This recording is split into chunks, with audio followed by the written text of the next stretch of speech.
For as long as I've been woodworking, this saw from DeWalt has been widely considered as the gold standard for job site saws. And that's why hobbyist woodworkers like me, who for reasons like space or budget can't have a cabinet or a contractor's saw, have bought them in their thousands. From the smaller DWE7485 to the larger DWE7492 that you see here. Whether kept on a stand or built into a workbench, these saws have reigned supreme for years. Until now, because there's a new sheriff in town. No, hang on, that's not gonna work. It's too far. Come to me, oh! It's not far. Can you at least just get it to the table? Oh, I can't carry this thing over there. It weighs... We've got to get the line and it's got to look smooth. Is there anything you can do? I have an idea. Until now, because there's a new sheriff in town and he or she means business. Okay, I'll get my hand to get it on the table.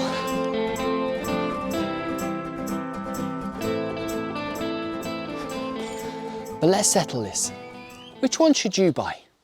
We're going to find out which one of these is the undisputed champion. Yeah, great work with the mixed metaphors, Mark. Ruler, sheriff, champion. Why the heck did I carry them both outside? We're going inside. First, a dose of honesty. I bought the DeWalt table saw with my own money and I've used it exclusively and extensively for the last 14 months. This SawStop saw was gifted to me, and that does make things a little bit trickier. But I'm really hoping that it won't affect the comparison here, because SawStop have not only been incredibly generous, but they've also been incredibly flexible. You see, I said no to an unboxing video. I said that I didn't want to do the famous sausage test in the video. I also said I didn't want to do just a flat out review of the table saw, and they said, well, what are you going to do? And so I gave it a little bit of thought. And I thought, how did I feel when I was looking for my very first table saw? Because let's be honest, everybody knows what a SawStop does and what safety feature sets it apart from most of the market. But what people may not know is, does the saw itself hold up against the best of the rest? As a saw. Is it too heavy, too big, too noisy? Is the fence any good? Basically, is it any good for a hobbyist woodworker looking to expand their tools so that they can make larger projects? And I'll tell you something, from my experience, the SawStop has a very hard act to follow. I've been given 3 months to actually use the saw. 3 months of constant use, constant builds, rough, intricate, large, small, and I have come to a conclusion, but with a caveat. I'm not a professional that works on a job site. So this review, results and conclusion is aimed at you hobbyist woodworkers in your sheds, garages and workshops. So let's go head to head over a number of categories and see if you agree with me. Test 1. Initial setup and calibration. Now both of these saws are designed to be portable. The DeWalt, as you saw, is fairly easy to carry. The SawStop, slightly less so. But we'll get into the exact weights in the stats comparison a little later on. But on arrival, both of them needed very little by way of setup to get them started. But I will say the SawStop had an incredible +1 right here. The DeWalt came out the box and you're provided with a fairly comprehensive manual, but that's really where it ends. The SawStop, when you open the box, you're met with this. And this carefully walks you through getting the SawStop out of the box with the trolley attached, ready to go. And I did promise that this wouldn't be an unboxing video, but once out of the box and ready to go, you do still have to calibrate both saws. And I still use this incredibly cheap gauge to get everything calibrated. What it does is it tells me if the fence is parallel to the miter slot, and in turn if the blade is parallel to the miter slot and the fence. And from my experience, both of these saws only needed tiny minor tweaks to get them fully aligned. And as I said, the DeWalt came with a pretty good manual. The SawStop came with a book.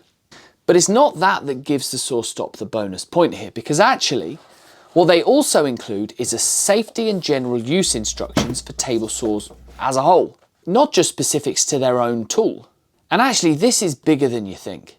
Because I've heard from a fair amount of people that due to the safety features on a SawStop, many people that are getting them aren't then taking the time to learn the other ways of being safe on a table saw. They're growing complacent. They're assuming that the SawStop safety technology is going to keep them safe from everything. And to be honest, I can see the logic. And so to be met by a general safe use of a table saw instruction guide like this, well, to be honest with you, I think that is above and beyond, and well, I think that's brilliant. But what if spec matters? Well, let's put these two head to head by the numbers.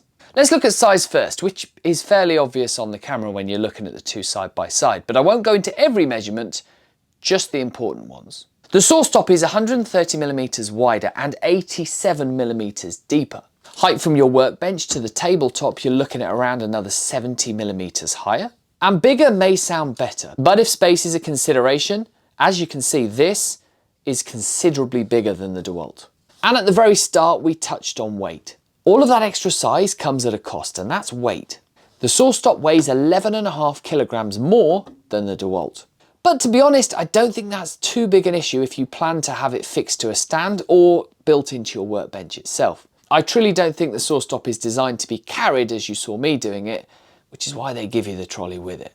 Both table saws come with a blade.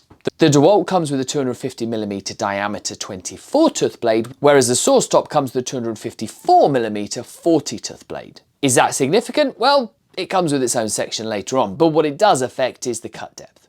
You see, when they're at 45 degrees, they've both got an incredibly similar cut depth. But with the SawStop, you gain an extra 2.5mm of cut depth when at 90 degrees. And now some really important differences. The DeWalt spins without load at 4,800 RPM. The SawStop is only 4,000 RPM. And even with all that extra RPM, the DeWalt manages to stay 3% quieter by decibels than the SawStop. Honestly, to me, they both sound like jet engines. So whichever you buy, get some hearing protection. Size was a big difference earlier, so it's going to come as no surprise that the SawStop has a far larger tabletop area. It covers approximately 4,977 square centimetres across its entire surface, whereas the DeWalt is only 3,752 square centimetres, which is a decent amount less. As to the rip capacity to the right of the blade, we will talk features and fences later, but know that the SawStop has a rip capacity of 640mm compared to the DeWalt's 825mm. And finally, the cost. The DeWalt, when I bought it, set me back £800. The SawStop, with the cart, which as far as I know is mandatory when buying it, comes in the UK at £1,499. So to summarise, the SawStop is larger, heavier, louder, with a larger cut depth, but a smaller rip capacity. And a price tag only £100 under double that of the DeWalt. Ask yourself now, based on that, is it worth the price tag? I'm going to be interested to see if the next sections actually change your mind. Test 3, power, the start and the noise. Now you know that both contain roughly the same power, and the noise level is high for both. In my experience, noise not under load and during the cut is just plain loud. Table saws are loud, routers are loud, router tables are loud, dust extractors are loud, and so on. Where both saws, in my opinion, have missed a bit of a trick is that neither one of them has a soft start function. But the one where it is truly more noticeable is on the DeWalt, where when you start the motor, even when you know you're doing it, it still makes you jump. For the actual mechanisms, the DeWalt has a button to start and then a paddle to stop, whereas the SawStop has a separate on-off button on the machine itself, and a paddle to start and the same paddle push back in to stop. It's also very well explained in the manual how you can turn off the safety features for if you're cutting wet wood or if you think there might be some metal in the wood you're about to cut. What is different is the speed it takes for the motor itself to power down. From pressing the paddle to a stationary blade on the DeWalt is far quicker than that on the SawStop. Though when I asked SawStop on whether the technology still protects you when the blade is powering down, I am told that it does. And now on to test 4. Blade size. The blade you get supplied in each of these saws when you buy them is pretty telling in my opinion. You see, the DeWalt comes with a 24 tooth blade, and that to me shouts out job site, which is the advertised purpose of these saws, let's be completely honest. But the SawStop comes with a 40 tooth blade which shouts out I'm a good all-rounder, kind of like what a hobbyist woodworker would like. And the cut quality between the two table saws, as I'm going to show you shortly, is night and day difference. But it's not all just down to the blade. But sticking with the blade for now, raising the blade. SawStop has a 1-turn raising of the blade, whereas the DeWalt is quite a workout, taking quite a few turns to get the blade from bottom to top. This is just a personal opinion. It did take some getting used to with the SawStop, because you have to use very fine movements to get a small response on the blade height. But overall, I think they've nailed it. Then there's the tilt mechanism. The DeWalt is perfectly functional. Loosen the clamping lever and tilt the blade. The SawStop has action behind the height mechanism, and honestly, that feels a lot smoother. But you should never fully trust these markings. Most people will use one of these digital angle finders or a bevel gauge to set the angle on their blade, and fine-tuning on some of these table saws can be a little bit frustrating. And here's an extra point to the SawStop. This dial on the right-hand side micro adjusts the angle of the blade. But with a bit of patience, both table saws can be calibrated both height and angle pretty effectively. The real differences are just down to the feel and the speed of doing it. Changing the blade on a saw is pretty similar, nice and easy, as is changing or removing the throat plate. But in the throat plates themselves, there is a big difference that just can't be ignored. SawStop has clearly given this a very good amount of thought. Once again, taking the table saw away from just a job site workhorse. You see, the DeWalt has a huge gap around the blade, and I mentioned that the 24 tooth blade was not the best for getting a clean cut, but add this to the throat plate they provide and tear out is pretty much guaranteed. The SawStop, however, with its zero clearance plate, leaving no gap around the blade, even to the stage that you can hear the teeth grinding on the plate on your first few cuts, well, this has maximised the quality of the cut right there. I confess I was blown away with that. Both throat plates are really easy to adjust with just a few grub screws ensuring ease of calibration, and then they both lock into place with a tool rather than being allowed to move around. Test number 5 is the fence. This may be one of the top 3 considerations when making a table saw purchase. And in this comparison it is where one of the biggest differences lies, because your saw is only as accurate as the quality of the fence system that it has. And for years, the DeWalt has been the favourite because of the rack and pinion system that it has on its fence. The rack and pinion gives it stability and a high level of accuracy. The only downside of it being that the runners themselves move outside of the footprint of the table. And really, this isn't a huge issue if you're taking it onto a job site. But if you're planning on building it into a workbench, it does add an extra level that you have to consider. Because now on your bench top, you have to leave room for both runners to move away from the side of the table on each side. And this just costs you tabletop support and probably space. But it is accurate, easy to use and to calibrate.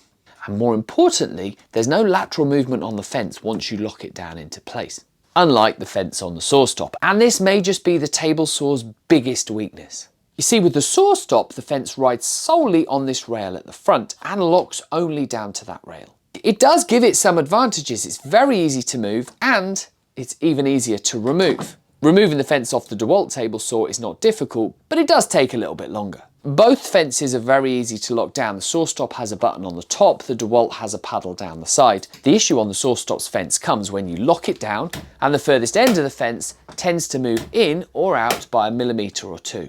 And if you're only setting it from the numbers on the tape measure on the runner, that's absolutely fine. Where it does cause problems is if you're measuring from the blade to the fence before locking it down, or worse, if you're using setup blocks to calibrate it, or the wood itself, for instance, if you're trying to match a piece's width, that's where it can become a problem. I've found both fences very easy to fine tune and calibrate, and both of them have low fence options. The DeWalt flips over from the back, whereas the SawStop you remove from one side and reattach onto the front. And on top of that, both of them have their own brand of wide rip support as well, for when you've got the fence at its furthest positions from the blade.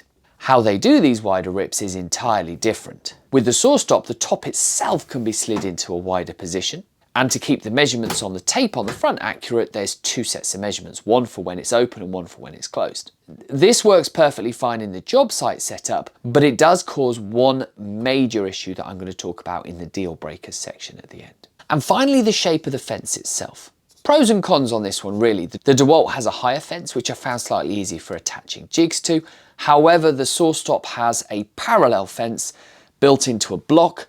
So if you are going to be making jigs such as spline cutting jigs where they straddle the fence itself, though it is doable on the DeWalt, it's easier on the SawStop. But a big issue I've had with the DeWalt's fence, and I've mentioned it in countless videos, I've made jigs to solve it, is its overall length. And this is matched with the size of the tabletop.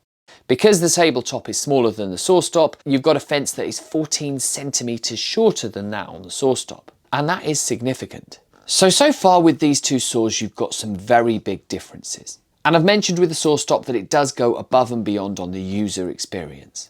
You do feel side by side that the DeWalt is very much stripped down to make it easier to use, to carry, taking up less space.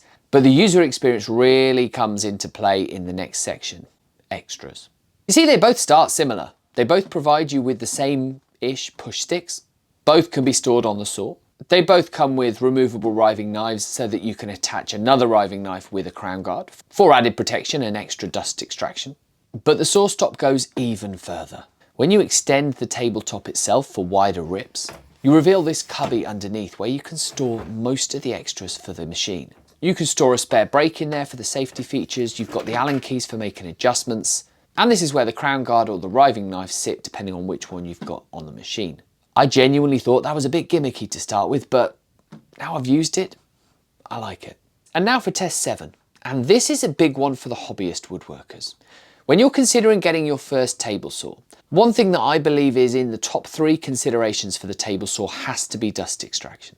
But I can't explain this in terms of engineering and what causes it, but if you only connect the dust hose up to the extractor port at the back of the machine and run both machines with the same type of wood, making the same type of cuts, the SawStop clears more dust than the DeWalt.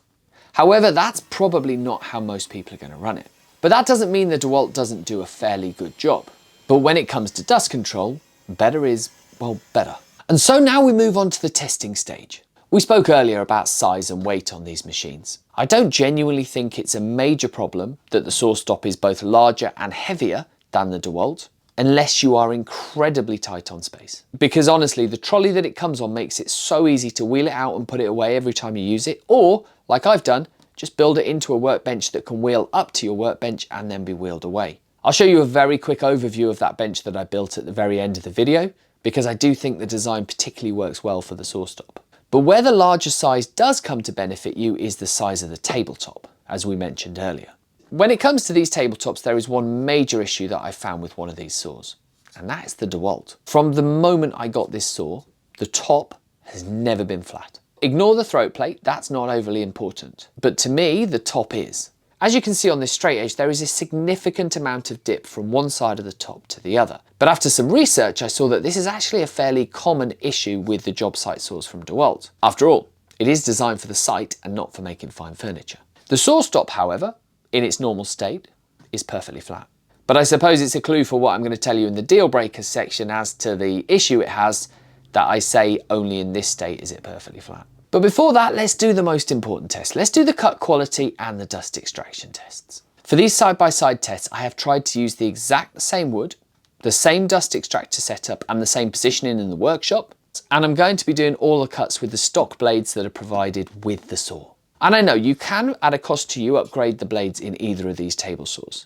But I do think it's important for this test that we use the blades that come with them. When you buy your table saw, that's the blade you're going to get. And the cuts that you're seeing here, first of all, we've got some 18mm ply. And then we're doing softwood rip cuts, softwood cross cuts, and then I've decided as a hardwood I'm going to be using this lovely sapele. The reason dust extraction is so important on wood such as sapele is because they can be a real irritant to your lungs. So with the sapele, we've done rip cuts and cross cuts, and now we've done multiple cuts of each. We can have a look at the side-by-side comparisons for cut quality and, importantly, how much dust is left around the machine. First of all, cut quality. Remembering that the SawStop came with both a 40-tooth blade and a zero clearance plate, and I would consider a 40-tooth blade to be a really good all-rounder, whereas the DeWalt came with a 24-tooth blade and a pretty basic throat plate. I would consider that blade to be really designed for rip cuts. It's no surprise that the quality of the cuts, as I said earlier, is night and day between the SawStop and the DeWalt across every single category. And when it comes to dust extraction, both underneath the table saw, around your feet, and on the table saw top itself, again the SawStop wins out. I think when it comes to dust extraction, there's one major difference between the crown guards that both of these table saws come with. For usability, they're both absolutely fine, but the difference is in the design. The SawStop's crown guard comes as a single unit, with only a small hole at the front and then the rest solid across the top, whereas the DeWalt comes with two halves, kind of like wings, leaving the entire top open.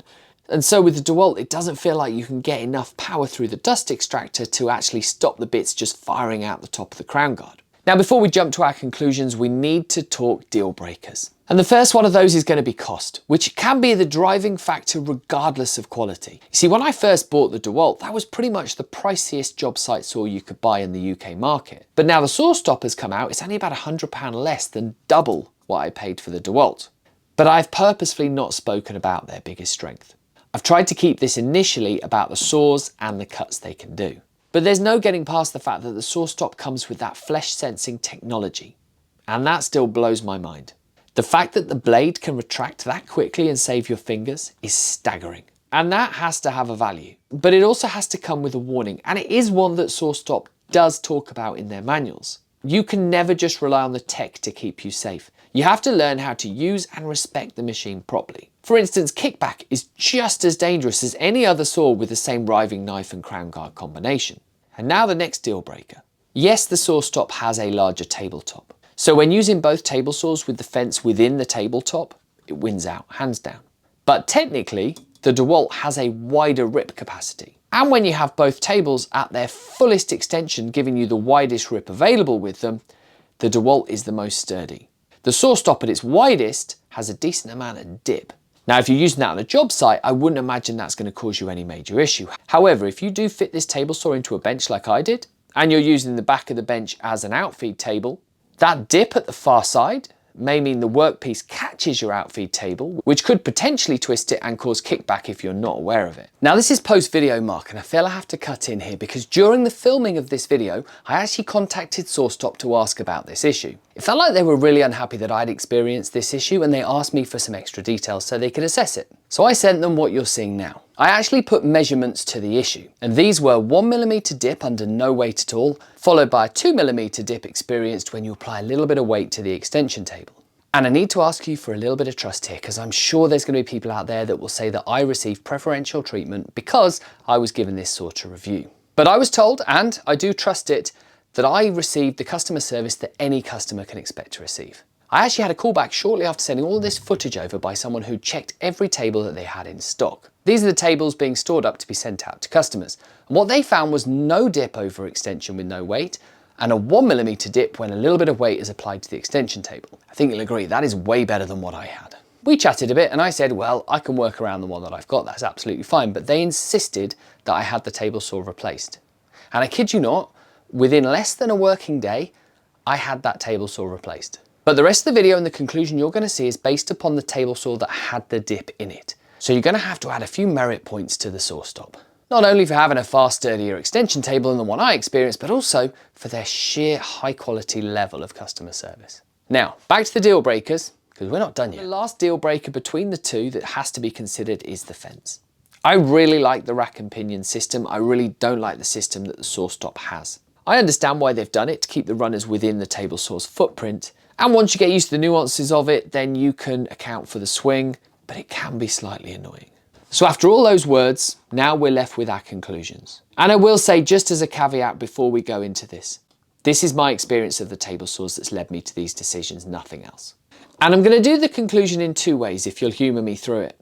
First, let's take out of the equation price and the safety technology. Saw against saw, cut against cut, and feature against feature. With just that in mind, based on the cut quality and the tabletop size, despite the flaws in the fence, I would be going with the SawStop. It just feels like the wood goes through a little bit easier. I even tried to push it to its limits by sending through the largest blocks of sapele and oak that I could find. And yes, you could feel that the motor was under pressure, but it never felt like it was going to fail. So in my amateur opinion, the SawStop is a better saw. But unfortunately, that could mean nothing because we do have to consider price and we do have to consider safety technology. So the question is, with the price tag on the SawStop being around £1,500, is the safety technology worth £700? If you learn to use the saw properly, don't get complacent, and most importantly, have the money to be able to afford this saw, which I'm aware many people won't, then I would say yes, the technology is worth £700. And I know that may not be a popular result, but I hope I've laid my opinions out in a way that will help you make your choice. If budget is prohibitive, then the DeWalt is an incredibly good tool. But there are also many other table saws at a lower budget than the DeWalt that are also getting great reviews too, a lot of which have the rack and pinion fence, which is well worth considering. But for me moving forwards, I'm going to be keeping the SawStop. And so I'd like to say a quick thank you for SawStop for providing me with this saw. As we close the video out, I'm going to pop this back in its bench and I'll give you a look at what I've built to house it. Hopefully that'll help you as well if you're looking at going down the same route as me. Thank you so much for watching. I hope it's been helpful. I'll see you on the next one.